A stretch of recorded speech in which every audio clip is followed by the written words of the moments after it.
لیکن اس کے ساتھ ساتھ میں آپ کو کچھ سائنسی مثال کے طور پر ذرا اس بات کو سمجھنا۔ سب سے پہلا حکم یہ ہے کہ دونوں ہاتھوں کو دو دو گھٹوں سمیت۔ یہ حکم کیوں دیا گیا؟ آپ جانتے ہیں ہم دنیا کے اندر کام کرتے ہیں، سب سے زیادہ ہمارے ہاتھ استعمال ہوتے ہیں۔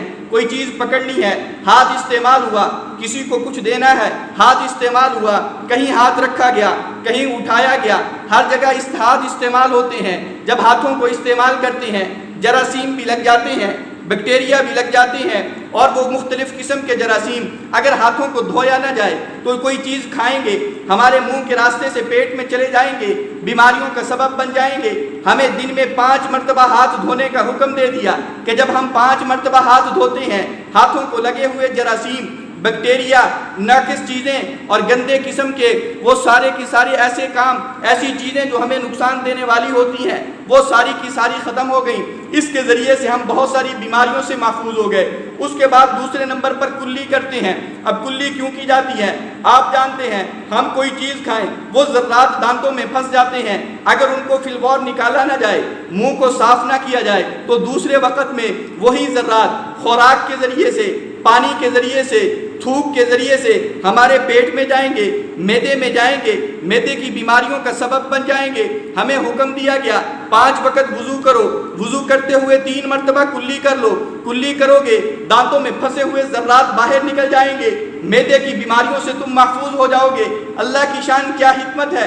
پھر صرف کلی کرنے کا حکم نہیں دیا بلکہ اس کے ساتھ فرمایا مسواک بھی کر لو۔ مسواک نبی کی سنت ہے، حضور کا طریقہ ہے، آپ کا پسندیدہ طریقہ ہے۔ حضور علیہ السلام نے مسواک کو پسند کیا ہے، لیکن اس میں سائنسی فائدہ ہے کہ مسواک کرتے ہیں، اس کے ذریعے سے منہ صاف ہو جاتا ہے۔ مسواک کرتے ہیں، منہ کی بدبو ختم ہو جاتی ہے۔ مسواک کرتے ہیں، منہ میں خوشبو پیدا ہو جاتی ہے۔ مسواک کرتے ہیں، بلغم ختم ہو جاتی ہے۔ مسواک کرتے ہیں، سینہ کھل جاتا ہے۔ یہ مسواک کے ظاہری دنیاوی سائنسی فائدے ہیں۔ اگر ہم مسواک کریں گے، ان چیزوں کو حاصل کر لیں گے۔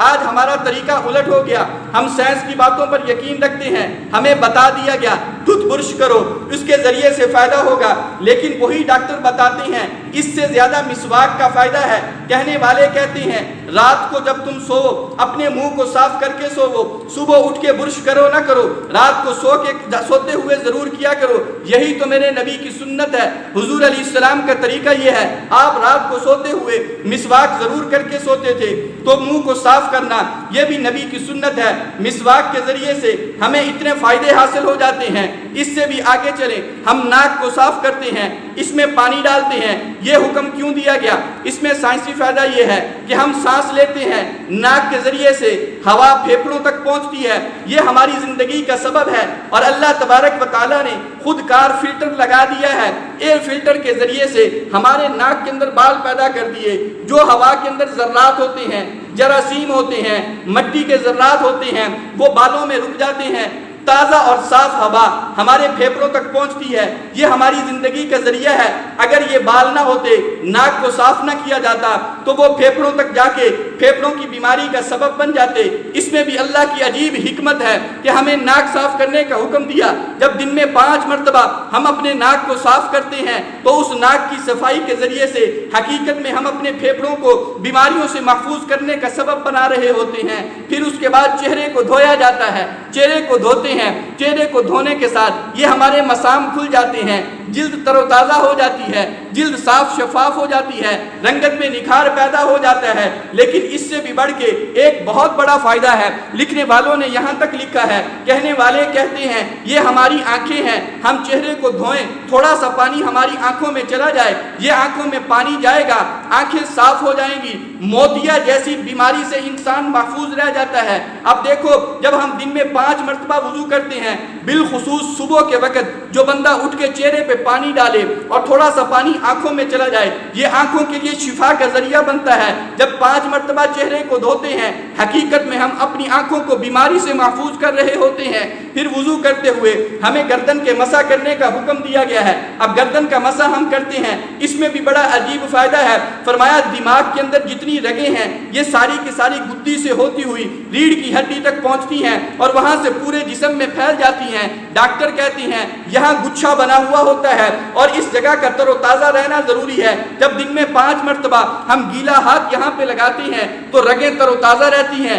اگر یہ تر و تازہ نہ ہو، ان میں اکڑاؤ پیدا ہو جائے جو دماغ کی بیماری کا سبب بھی بنے، ہماری ریڑھ کی ہڈی کی بیماری کا سبب بھی بنے، جسم کے اندر دوسری بیماریوں کا سبب بھی بن جائے، 5 مرتبہ وضو کر کے گردن کا مسح کر کے حقیقت میں ہم اپنے سارے جسم کو ان موذی مرضوں سے محفوظ کر رہے ہوتے ہیں۔ اس کے بعد سب سے آخر میں پاؤں دھوتے ہیں۔ یہ پاؤں تو زمین کے زیادہ قریب ہیں۔ ڈاکٹر کہتے ہیں ہمارے جسم میں ہماری سب سے زیادہ نظر پاؤں پر ہونی چاہیے، خاص طور پر شوگر کے مریض جن کو شوگر کا مرض لاحق ہے، ان کے بارے میں تو کہا گیا وہ تو بہت زیادہ احتیاط کیا کریں، چونکہ یہ زمین کے زیادہ قریب ہیں، گندگی بھی لگ سکتی ہے، نجاست بھی لگ سکتی ہے، مٹی بھی لگ سکتی ہے، اس لیے ان کو تو بہت زیادہ احتیاط کے ساتھ دھونے کا حکم ہے۔ تو جب ہم نے باقی اعضاء کو دھویا، ساتھ ساتھ اپنے پاؤں کو بھی دھو لیا، تو بہت سارے امراض ایسے ہیں جو پاؤں کی جانب سے ہمارے جسم کو لگتے ہیں، گندگی ہمارے جسم کو پاؤں کی جانب سے لگتی ہے جو مختلف بیماریوں کا سبب بن سکتی ہے۔